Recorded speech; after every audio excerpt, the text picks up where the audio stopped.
بسم اللہ الرحمن الرحیم۔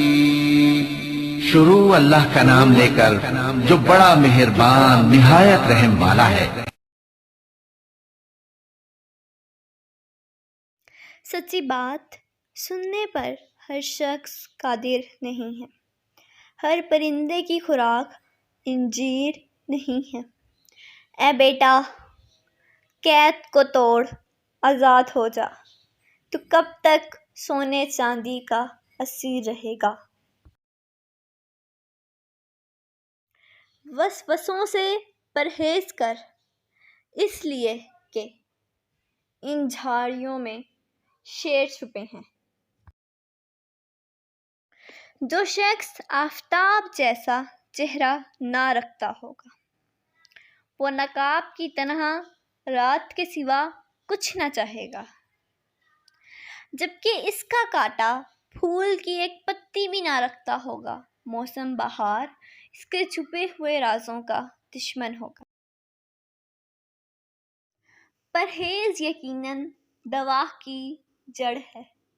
پرہیز کر، پھر اپنی روح کی طاقت دیکھ۔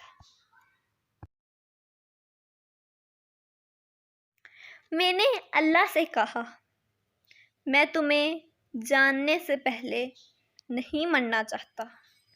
اللہ نے جواب دیا، جو مجھے جان گیا وہ کبھی نہیں مرتا۔ جیسے پانی چاند اور ستاروں کی عکاسی کرتا ہے، جسم دماغ اور روح کی عکاسی کرتا ہے۔ انسان پر اگر عقل غالب ہو تو وہ فرشتوں سے بڑھ جاتا ہے، اگر شہوت غالب ہو تو جانوروں سے بھی نیچے گر جاتا ہے۔